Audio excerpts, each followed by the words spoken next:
तो गुरुदेव ने कहा था कि बेटा ये भारत तपोभूमि है, यहाँ पर किसके पास क्या है कोई नहीं जानता।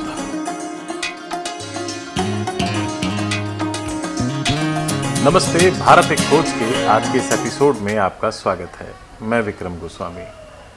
आपके बहुत सारे प्रश्नों का जवाब देने के लिए आज हमारे साथ एक ऐसी शख्सियत हैं जो भूत प्रेत, ऊपरी चक्कर, बाधा, न जाने ऐसी कितनी समस्याएं जब हम समाज में सुनते हैं तो बहुत सारे लोगों के मन में प्रश्न होता है कि इसका जवाब क्या है।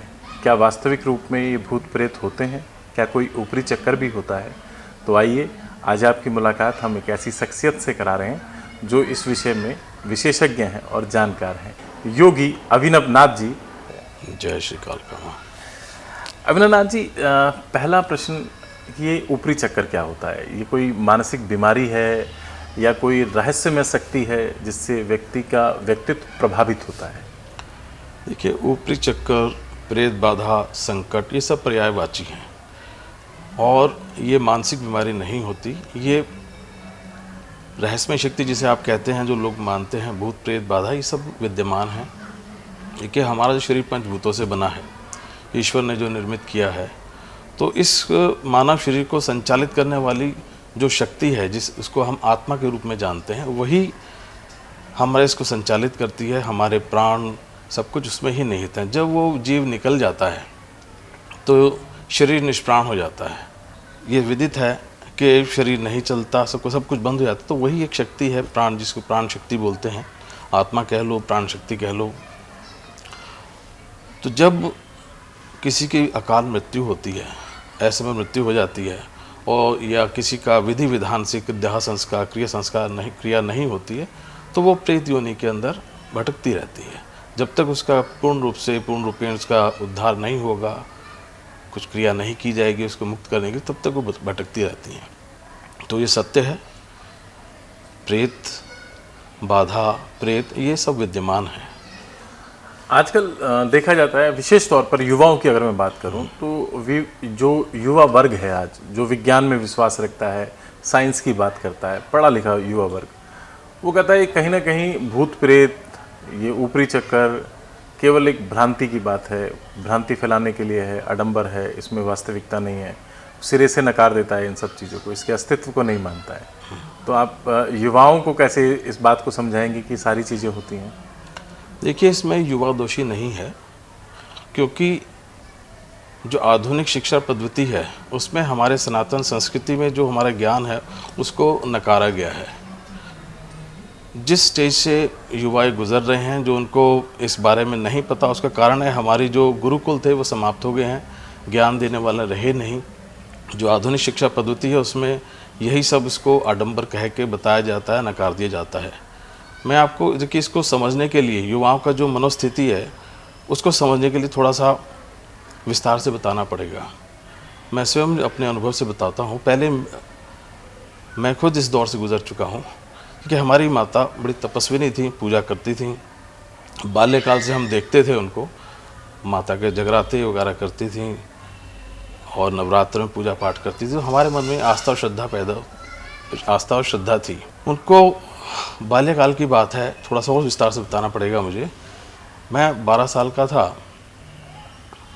तो जब कभी कोई समस्या होती थी, हम भोले बाबा के मंदिर में जाकर प्रार्थना करता था। आस्था परिपूर्ण थी, क्योंकि माता को देखते थे सब पूजा पाठ करते हुए, तो बच्चों बाल्यकाल से ही आस्था थी। जब भी कुछ ऐसी कोई मन में कोई बात होती थी जिससे संकट से उबरा नहीं जा सकता था, उससे बात करते थे, बाबा कृपा करते थे। मुझे पुराने समय में कोई ज़्यादा खेल तो थे नहीं, बच्चों का मनोरंजन के साधन थे ही नहीं। मुझे पतंगबाजी का शौक़ था, तो एक पर्टिकुलर दिशा से पतंगे जो आती थीं वो हम पकड़ते थे, उड़ाते थे। और जब भी कभी विपरीत दिशा होती थी, पतंगे नहीं आती थीं, मैं बाबा के मंदिर पर जाता था, प्रार्थना करता था कि बाबा आप पतंगे कैसे उड़ाएंगे? पतंग तो आ नहीं रही, जब आएगी, जो हमारे पास आएगी पकड़ के, तब तो विद इन 1 मिनट बाबा से प्रार्थना करने के बाद हवा की दिशा 1 मिनट के अंदर जिस तरफ मैं चाहता था उस तरफ हो जाती थी। और ऐसा कईयों बार हुआ। लेकिन क्या हुआ, आगे जैसे हम थोड़ा युवावस्था में आए, हमने पढ़ना शुरू किया, हमने भी साइंस पढ़ी, तो हमें जो सिखाया गया हम इस घटना को भूल गए। जो आगे हम पढ़ते गए तो उसमें जो हमारा विश्वास डगमगा गया। साइंस पढ़ी, उसमें तार्किक बुद्धि आ गई। जो हम कभी प्रभु के बारे में जो हमारे आस्था थी वो डगमगाने लगी। कारण क्या था? जो शिक्षा पद्धति हमें मिल रही थी, हमने भी साइंस पढ़ी तो उसमें हर तर्क की कसौटी पे कसा जाता था। प्रभु को भी, तो हम उसको सबको भूल गए। उसके पश्चात कुछ समय ऐसा हो तो ये जो इसका जो हमारी आधुनिक शिक्षा पद्धति है, इसका जो हमारे बाल्य जो मन पे जो कुठाराघात है, जो हमारे विचार बदले, बच्चों के बदल जाते हैं, कारण यही होता है कि जो हमारी शिक्षा पद्धति है वो उस तरह से हमारे जो पहले सिखाया जाता था ज्ञान था वो ज्ञान रहा नहीं, सिखाने वाले नहीं रहे। तो इस वजह से ये विचार बदल जाते हैं। हमारे विचार बदले, कुछ समय बाद जब गुरु के शरण में आए, गुरु कृपा हुई, तो ये सब चीज़ें हमें गुरु से ज्ञान मिला तो सारी चीज़ें हमें पता लगी कि ये सब विद्यमान है। तो भूत प्रेत ये सब उनका दोष नहीं है, सिर्फ यह है कि जब सब साक्षात्कार नहीं होगा तब तक वो इस बात को समझ नहीं पाएंगे। शिक्षा की बात हो रही थी, आपने बताया आपने साइंस पढ़ी है, तो आपकी क्वालिफिकेशन कितनी रही? आपने कहाँ से पढ़ाई की और कितनी आपने पढ़ाई की? देखिए, मैंने साइंस 12th तक साइंस थी, फिर उसको वेब डेवलपर, मैं वेब डिज़ाइनिंग करी, वेब डेवलपर बना और कुछ करा, लेकिन जो है मन उसमें रमा नहीं। और जब गुरु कृपा हुई तो सारा मन फिर इस तरफ मेरे आध्यात्म की तरफ मुड़ गया। ये कौन से वर्ष की बात रही होगी या आपकी आयु क्या होगी जब आप गुरु की शरण में गए और आप आध्यात्म की तरफ झुके? देखिए, उस समय 2004 से मुझे जो है गुरु कृपा प्राप्त हुई, उनकी शरण में रहे, विधिवत दीक्षा प्राप्त करी। जो ये समस्याएं हैं भूत प्रेत की, प्रेत बाधा की, इनका निवारण कैसे किया जाता है, कैसे होता है, उनसे विधिवत दीक्षा लेकर फिर इसका जब गुरु का आदेश हुआ तो फिर उसके रास्ते में चल पड़े। ऊपरी चक्कर के दौरान, मतलब जब किसी व्यक्ति के ऊपर ऊपरी चक्कर होता है, उस समय व्यक्ति में कोई बदलाव आप देखते हैं कि कैसे आप उसको बता सकते हैं कि इसके ऊपर ऊपरी चक्कर है या ये मानसिक रूप से बीमार है? क्योंकि बहुत बड़ी बात है, लोग मानसिक रूप से पीड़ित होते हैं, उनको दिमागी कोई बीमारी होती है और वो कहीं ना कहीं अलग अलग जगहों पर झाड़ फूँक करा रहे होते हैं। तो कैसे आप लोग पता कर पाते हैं कि इसको समस्या क्या है? देखिए, मानसिक बीमारी अलग चीज़ है और जो प्रेत बाधा से पीड़ित होता है उसके लक्षण बदल जाते हैं, बात करने का तरीका, उसकी आवाज़ बदल जाती है। जिस समय प्रेत के जब आवेश होता है तो उसकी आवाज़ बदल जाएगी, बात करने का तरीका बदल जाएगा और उसमें अपार शक्ति आ जाती है। उसको देखने जब पता जो लगाने का तरीका सिर्फ यह है कि हम ध्यान लगाते हैं, देखते हैं तो आदेश आता है कि भाई इसके पास क्या है, तो उसी से हमें पता लगता है कि इसकी प्रेत बाधा है या नहीं है। और मानसिक बीमारी एक अलग चीज़ है, उसका तो मेडिकल इलाज है, इसका इलाज सिर्फ बाबा की कृपा से ही होता है। क्या कोई ऐसा तरीका भी है जिससे आप वैज्ञानिक तरीके से ये पता लगा सकें कि इस व्यक्ति के ऊपर भूत बाधा है, प्रेत बाधा है, कोई ऊपरी चक्कर है? क्योंकि देखिए, आज आधुनिक युग में हम जी रहे हैं और जब इस हमारे इंटरव्यू को लोग देख रहे होंगे तो आधुनिक युग की बात कर रहे होंगे और आधुनिकता के साथ जुड़कर लोग विश्वास करते हैं हमेशा उस बात में जिससे वो किसी पैमाने पर कसकर देख सकें।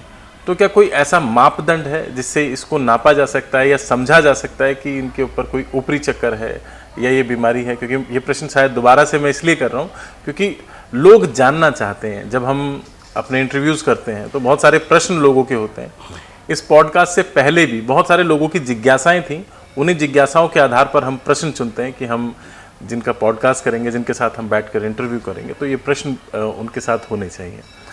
तो क्या ऐसा वैज्ञानिक तरीका है जिससे इस बात को समझा जा सके कि इनके ऊपर बाधा है, भूत प्रेत है या ये मानसिक रूप से बीमार है? देखिए, विज्ञान और धर्म ये दोनों अलग अलग हैं। विज्ञान की अपनी सीमा है, धर्म जो है, धर्म की जो सीमा है वो उससे ऊपर है। विज्ञान उसको नहीं पकड़ सकता, धर्म की विज्ञान की कसौटी पर हम इसे नहीं कर सकते। सिर्फ धर्म जो हमारी शिक्षाएं हैं, दीक्षा है, जो अध्यात्म है, उसी के तौर पर इसको जाना जा सकता है। वो जिसके बाद जो विद्या होने के बाद, कृपा पारंगत होने के बाद, गुरु कृपा से ही उसको ध्यान लगा के देखा जाता है इसके पास प्रेत बाधा है या नहीं है। विज्ञान की कसौटी पे से नहीं कसा जा सकता, क्योंकि विज्ञान का सीमा लिमिटेड है। आपके पास बहुत सारे लोग अपनी समस्याएं लेकर आते हैं, तो आप उनका इलाज कैसे करते हैं? क्या तरीका है, क्या विधि है, क्या विधान है इसका इलाज करने का? क्योंकि इलाज शब्द इसलिए ठीक रहेगा क्योंकि वो भी कहीं ना कहीं किसी न किसी प्रकार से बीमार है, तो उसका इलाज आपके क्षेत्र में, आपकी इस अध्यात्म के क्षेत्र में उसका इलाज कैसे किया जाता है? सबसे पहले देखा जाता है कि वो प्रेत बाधा से पीड़ित है या नहीं, समस्या क्या है उसकी, तो वो ध्यान लगाकर देखा जाता है। ध्यान लगाते हैं तो उसके बारे में निकल कर आता है कि प्रेत बाधा से पीड़ित है। फिर अगर प्रेत बाधा है उसको, तो मेहंदीपुर बाला जी महाराज के दरबार से उसका इलाज होता है। जो उनकी विधि है गुरु गुरुवार दी हुई है, बाबा को भोग लगता है, अर्जी लगती है। उसके बाद उस संकट की जो पेशी होती है, संकट का मतलब प्रेत बाधा ही है, उस संकट को पेश कराया जाता है, उससे बयान लिए जाते हैं, पूछा जाता है कहाँ से आया है, क्यों आया है। फिर उसके साथ उसका जो विधान है, पूरा 40 दिन का विधान चलता है। इसमें सात्विक जीवन जीना होता है, सात्विक आहार लेना होता है, लहसुन प्याज आदि इन सबका परहेज़ होता है, मांस मदिरा इससे बिल्कुल दूर रहना होता है उनको। और उसके बाद उसका जो है भोग जो लगने के बाद फिर उसका जो संकट को निकाला जाता है। फिर बाबा के यहाँ पर जाके फिर उसकी अर्जी लगती है, उसको जब ठीक हो जाता है फिर अर्जी लगती है पुनः उसको, फिर उसको नौ सामान्य जीवन जीने के लिए कह दिया जाता है। अभी आपने एक शब्द बोला, पेशी। ये बहुत बार सुना जाता है कि लोग बालाजी मंदिर जाते हैं, मेहंदीपुर बालाजी जाते हैं, पेशी लगाने के लिए जाते हैं। आखिर ये शब्द है किस चीज़ के लिए, किस तरीके की पेशी लगती है और किन लोगों की पेशी लगती है? देखिए, पेशी का अर्थ है पेश होना। जो संकटग्रस्त रोगी है, व्यक्ति है, उसके अंदर प्रेत विद्यमान होता है, तो उसको बाहर निकालने के लिए हम उसका जो है बाबा के दूतों का आह्वान करते हैं। और बाबा के दूतों के आह्वान के बाद उसको जो है बाध्य किया जाता है सच उगलने के लिए। और इसमें आह्वान के बाद बाबा के दूत आते हैं सच उगलवाने के लिए। उनकी पिटाई होती है, पिटाई हाथों से नहीं, बाबा के दूत वो अदृश्य, ये सब अदृश्य सीन अदृश्य होता है। बाबा के दूत आके उसकी जो है उसको प्रताड़ित करते हैं, और वो प्रेत प्रताड़ित होता है, व्यक्ति नहीं। तो फिर वो अपना सच उगालता है, बोलता है। तो पेशी का, तो वो जब पेशी का अर्थ प्रकट हो जाता है प्रेत, वो जब प्रकट होता है तो उसकी आवाज़ बदल जाती है, वो रोगी की हाव भाव बदल जाते हैं। और फिर जो जहाँ से आया, जैसे आया, क्यों आया है, सब उससे बयान लेकर उसका लेके फिर उसको मुक्त किया जाता है। बाबा के दूतों द्वारा यहाँ से ले जाया जाता है और बाबा के दरबार में उसको रखा जाता है। फिर उसका जितना भी जो उसने दुष्कर्म किए हैं, जो उसका प्रारब्ध है, उसको सजा दे के उसको मुक्त कर दिया जाता है। वो बाबा का विषय है, आगे बाबा क्या करते हैं उसका। ये है पेशी का मतलब है प्रकट होना, सामने पेश होना। तो वो व्यक्ति के शरीर में से उसको पेश कराया जाता है, व्यक्ति के मुंह से ही बोलता है। सामान्यतः लोग बालाजी मंदिर दर्शन करने जाते हैं, मेहंदीपुर बालाजी दर्शन करने जाते हैं। ऐसा बहुत सारे लोगों का कहना है कि बालाजी दर्शन करने गए, दर्शन करके वापस आ गए, समस्या जस की तस बनी हुई है, समस्या का प्रॉपर समाधान नहीं हुआ। कुछ समय तक ऐसा लगा कि हाँ, समस्या का समाधान हो गया है। तो क्या कोई विधि है, कोई विधान ऐसा है, कोई नियम है जो व्यक्ति को करने चाहिए अपनी समस्या से निजात पाने के लिए? देखिए, बाबा का दरबार ही दरबार है जहाँ से मुक्ति मिलती है प्रेत बाधा से। लेकिन वहाँ पर जो व्यक्ति रोगी जाता है, वो स्वतः जाता है, तो बाबा की इच्छा है उससे मुक्त एक बार में करे या ना करे, वो बाबा की कृपा पर निर्भर है। लेकिन जो आपने बात कही, लोग जाते हैं और वैसे ही आ जाते हैं, समस्या ज्यों की त्यों रहती है। उसका कारण ये है कि किसी योग्य व्यक्ति जो दीक्षित हो इसमें कर्म में, प्रेत बाधा को हटाने में, वो उसके द्वारा ही किया जा सकता है। आपके पास कोई ऐसा व्यक्ति आया जिसको इस तरीके की कोई समस्या परेशानी थी, और ऐसा कोई अनुभव जो हमेशा आपको याद रहेगा कि एक कोई ऐसी समस्या मैंने देखी जीवन के अंदर और उसको निजात कैसे मिली, कोई जो अनुभव आपके पास हो? देखिए, बहुत सारे व्यक्ति आए हैं जिनका प्रेत बाधा से पीड़ित थे, उनका बाबा की कृपा से, गुरु कृपा से सफल उनका निदान हुआ उनकी समस्याओं का। और एक बार की बात है, फरवरी में मैं मेहंदीपुर बालाजी गया था, तो वहाँ पर जो जिस धर्मशाला में रुका हुआ था, वहाँ पर जो एक माता पिता आए हुए थे अपनी बेटी को लेके, जो 2 महीने से वहाँ रह रहे थे बालाजी में, 1000 किलोमीटर दूर से आए थे, दूसरी स्टेट से। तो वो रोज़ बालाजी दरबार में जाते थे, पर उनका निदान नहीं हुआ था। तो वहाँ के जो प्रबंधक थे, मुझे जानते थे, उन्होंने मुझे बताया, उनको लेके आए मेरे पास। उनका जो निदान करना था वो किया, जो भोग उनका चढ़वाना था उनको चढ़वा के बोल कर हो गया। तो 2 दिन बाद ही, मैं वहाँ से आने के बाद पता लगा था, मुझे बात हुई थी कि 2 दिन बाद ही वो बच्ची ठीक हो गई थी। तो कहने का अर्थ ये है कि वहाँ पे सिर्फ जाने से बात नहीं बनती। अगर बाबा कृपा करे तो एक पल में कर सकते हैं, वो बाबा की इच्छा है। लेकिन अगर ऐसा नहीं हुआ किसी वजह से, तो किसी योग्य दीक्षित व्यक्ति से जो इसमें कर्म को पूर्ण कर सकता हो, मुक्ति दिला सकता हो, उसकी शरण में जाने से ही बेहतर होता है, जल्दी इलाज हो जाता है। अभी आप सामान्यतः देखते हैं कि जगह जगह बालाजी के नाम से मंदिर बने हैं। क्या वहाँ पर भी इतनी शक्ति है जो मेहंदीपुर बालाजी में? क्योंकि लोग अलग अलग जगहों पर गद्दियाँ लगाते हैं और समस्याओं के समाधान के लिए बैठते हैं, और वो हनुमान जी का नाम लेकर ही, बालाजी का नाम लेकर ही अपना दरबार चलाते हैं, गद्दियाँ लगाते हैं। तो क्या वहाँ पर भी उतनी शक्ति होती है जितनी मेहंदीपुर बालाजी में है? देखिए, शक्ति तो बाबा की है, चाहे कहीं भी हो। जो शक्ति विद्यमान है किसी प्रतिमा में, तो बाबा की है। परंतु मेहंदीपुर बालाजी में एक अलग ऊर्जा है। मैं जब भी वहाँ जाता हूँ मुझे एक अलग ऊर्जा प्राप्त होती है, और बाबा के दरबार से नई तरंगे और पैदा होती हैं, और वहाँ का ऊर्जा को जो महसूस करता हूँ वो बाकी जगह मुझे नहीं मिली। एक शब्द बहुत सुनने में आता है मेहंदीपुर में, सवामनी। सवामनी का मतलब क्या है? क्या है ये सवामनी? सवामनी का मतलब है, ये प्रसाद है। जब व्यक्ति अपनी समस्याओं को लेकर बाबा के दरबार में जाता है और अपनी किसी मनोकामना पूर्ण करने के लिए उनसे अर्जी लगाता है, तो उनसे वो अपना मांगता है कि बाबा मेरे ये समस्या से मुझसे छुटकारा मिल जाए तो मैं आपकी सवामनी लगाऊंगा। तो सवामनी अलग अलग रूपों में है, लड्डू बर्फ़ी की भी है, लड्डू पूड़ी की भी है, कई तरह की सवामनी वहाँ पे लगती हैं। तो जो उसने इच्छित अपनी वस्तु को पाने के लिए या मनोकामना पूर्ण करने के लिए बाबा से बोल कबूल करी होगी, तो वही वो वहाँ पे जाके इच्छा पूरी होने के बाद वो बाबा को वहाँ पे अर्पित करता है। 40 दिन का ही परहेज क्यों सामान्यतः बताया जाता है? क्योंकि जनरली 40 दिन की बात होती है कि 40 दिन का परहेज करना होगा, जिसमें सात्विक जीवन को जीना है, सात्विक भोजन करना है। तो इसके पीछे कोई कारण है? कारण तो है। देखिए, 40 दिन का परहेज तो यह गुरु शब्द हमें गुरु ने समझाया है कि इसी के तहत होता है 40 दिन के अंदर ही। सामान्यतः देखिए 40 दिन के अंदर जो सात्विक वो आहार करता है, व्यक्ति सात्विक रूप से रहता है।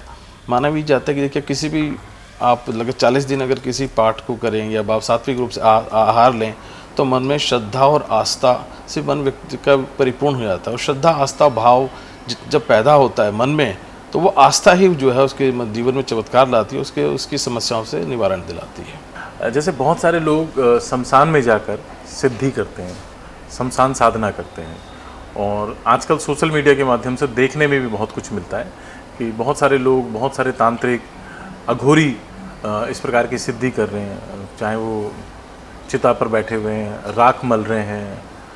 तो क्या आपने भी कभी इस तरीके की चीज़ें की हैं या देखी हैं? आप क्योंकि आप इसी फील्ड में काम कर रहे हैं, लोगों के लिए, समाज के उत्थान के लिए काम कर रहे हैं।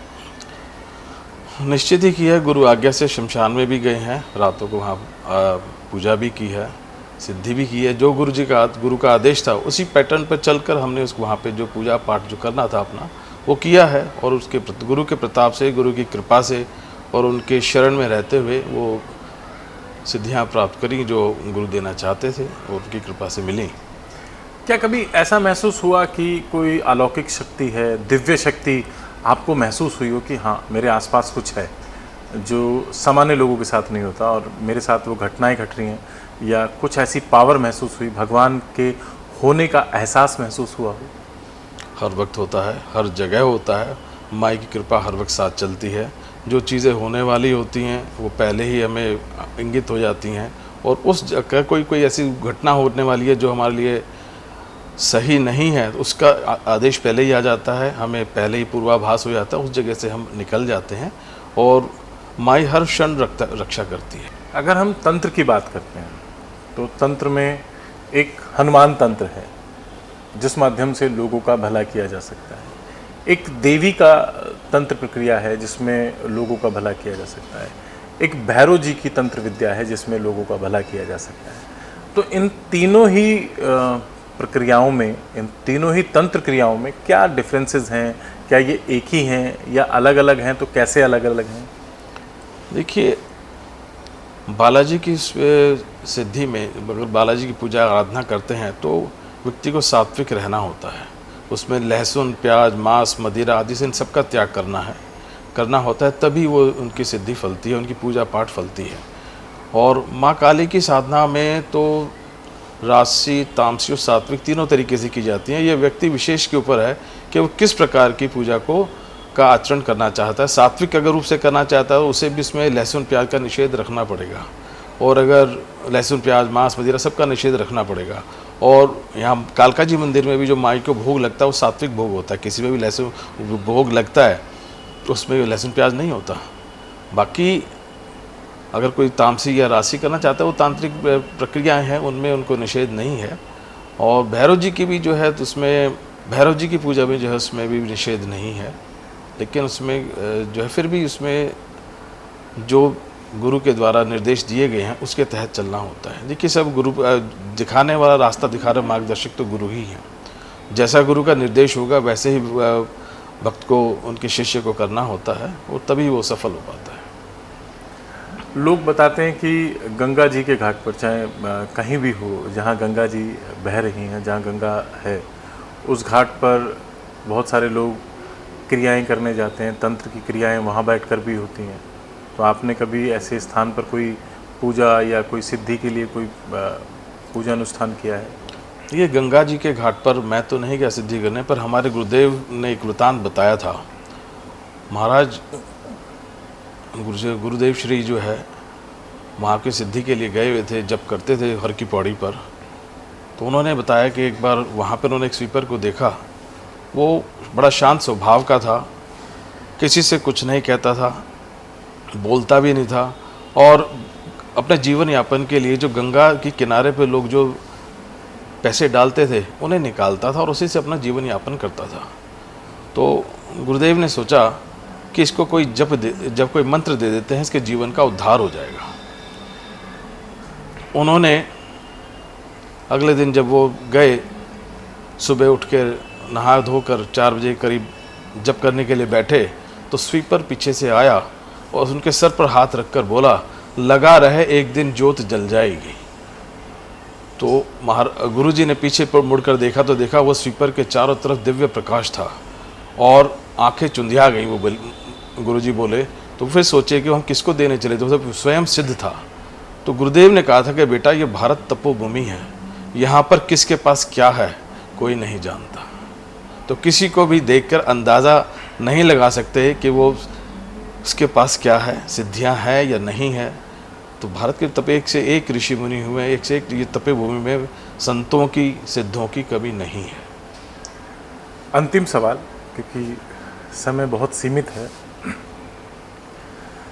आप इस वीडियो के माध्यम से इस वीडियो को देखने वाले लोगों को क्या संदेश देंगे कि वो मानसिक बीमारी और भूत प्रेत, ऊपरी चक्कर, बाधाओं को समझने में कैसे उनको सरलता से समझ सकते हैं कि वो मानसिक रूप से बीमार हैं या उनके ऊपर कोई ऊपरी चक्कर है? देखिए, ऊपरी चक्कर के अंदर और ये जो प्रेत बाधा होती है, उसमें व्यक्ति का जो बोलने का तरीका, आवाज़, व्यवहार, ये सब बदल जाता है। आवाज़ भी बदल जाएगी, जो व्यक्ति सामान्यतः रहता है वैसा नहीं रहता। और मेडिकल उसमें जो मानसिक बीमारी है उसमें अलग तरीके के उसको जो परेशानियां हैं वो मेडिकल उसमें आती हैं, वो पैथोलॉजिकल टेस्ट में आ जाएंगी।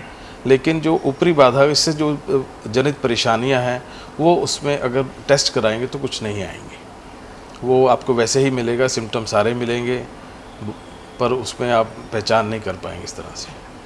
तो उसके लिए तो मानसिक बीमारी का तो सिर्फ जो पैथोलॉजिकल टेस्ट में आ जाता है, आपको रिपोर्ट्स मिल जाएंगी। लेकिन प्रेत बाधा से जो पीड़ित व्यक्ति है उसका मेडिकल रिपोर्ट वगैरह देखेंगे तो उसमें कोई आपको ऐसे लक्षण पैथोलॉजिकल टेस्ट में नहीं दिखाई देंगे।